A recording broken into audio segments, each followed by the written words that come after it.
Don is a friend of mine who lives in Adelaide, Australia. And I see him about once a year. He's probably in his late 70s, maybe early 80s.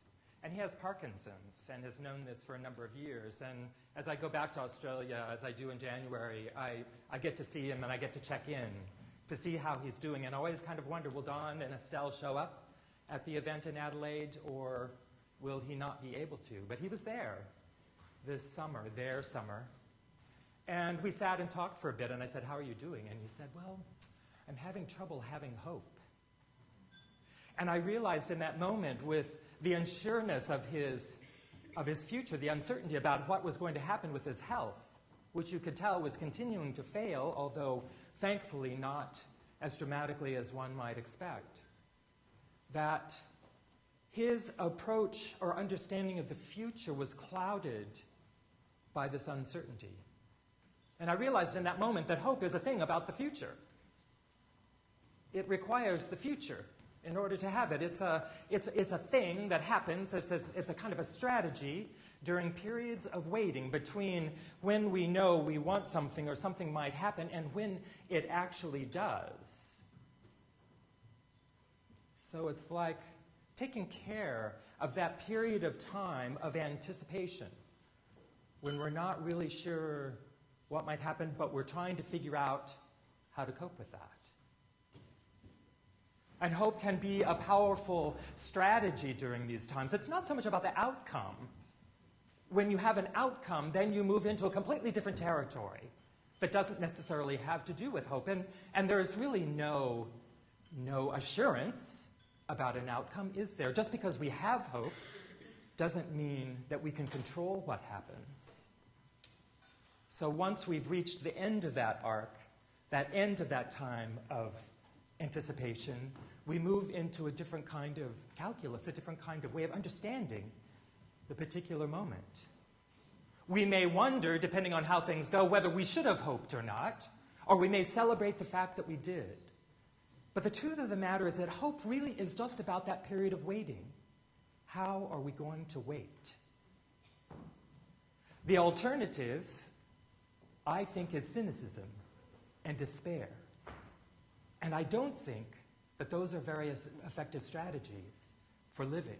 That for us to have hope at least points us in the right direction. And even though we can't control the outcome of what might happen there at the end, I believe that if we have hope, we're more likely to do the things that might create the ending that we are hoping for.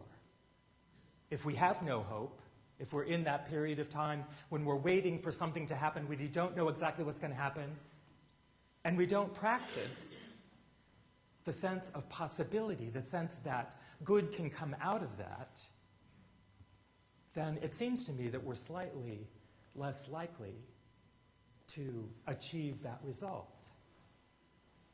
So it's like, what are we going to do during the times where we just don't know? And the scriptures are full of reassurances that God is there, God is with us. And how good that is to know that we don't even necessarily need to hold on or inhabit or take responsibility for the hope, that actually the hope rests in a bigger reality beyond ourselves. I find this particularly helpful when I seem like I'm bumping up against realities that seem to be almost intractable, things that are really just too big for me to hold, or even I'm not even sure I can hope about. Like, are we going to deal with global warming? Will there be an end to racism? Will the world work out in a way where there can be peace for all people? It's hard, given what we see and what we know, to have hope for that. At least it is for me. But I've begun to realize that perhaps I don't even need to be the hopeful one, that I can rest my hope in God. It really takes me off the hook. And I like that. I like that sense of, oh, okay, I don't have to be the one that's holding all of this. And maybe I'm not holding it at all. Maybe I'm trusting that God is holding hope. But if God is holding hope, then that frees me to be hopeful as well. because there's a powerful force on my side. We will grow weary. We will get tired. We will get discouraged. We will get to places where we can imagine that things will turn out well. And yet, we are called by our faith to have hope. About 30 years ago, give or take a few years, I was a member here at First Church. But I decided to leave to become part of a new church start. It was a gay and lesbian church called Peace Church. There are actually some other people in this congregation now who were part of that community.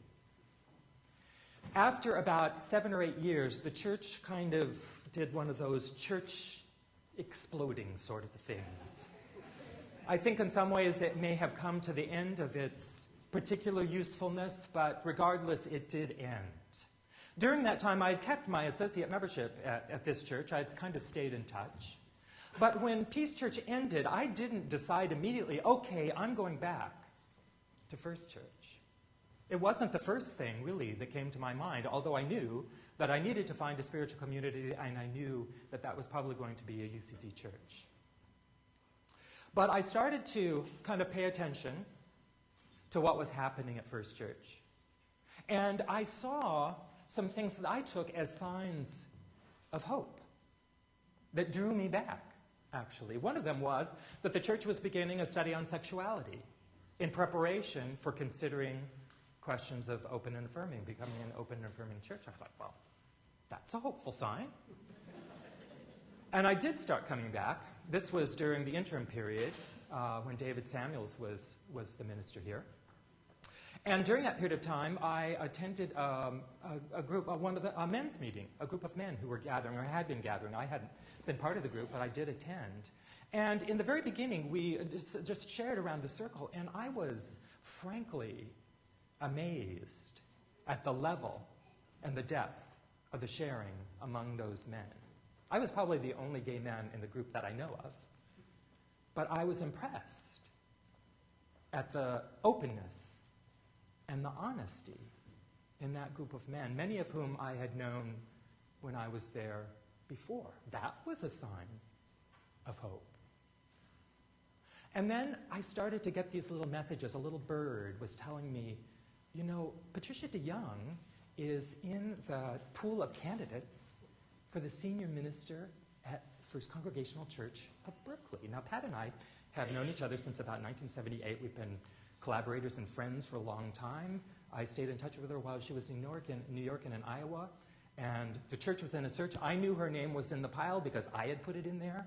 And Margie Coates had put it in there. So I knew that she had been suggested. And of course, the search committee, they weren't saying anything. But there was this little bird that kept feeding me information. And, you know, I heard, Pat de Jong is one of 10 people in the pile. And of course, you know, I did one of 10. Well, that's a 10% chance. And then she was one of 3. And then she was coming out to interview. And I think that was when you stayed with us. Was it the interview or, yeah, when she stayed with Chin and I. And then she was chosen by the search committee. And I thought, there is a sign of hope. And that really sealed the deal. Of course, I just assumed this was God's plan for me. But it was an amazing time. It was an amazing time. We are called to hope. We are invited to hope. We are invited to lift up our hope beyond ourselves when we can't hold it ourselves, but we are called to hope. God will not let us sink into despair. God will lift us up, and we will have wings. Like eagles, we will run, and we will not get tired. Amen.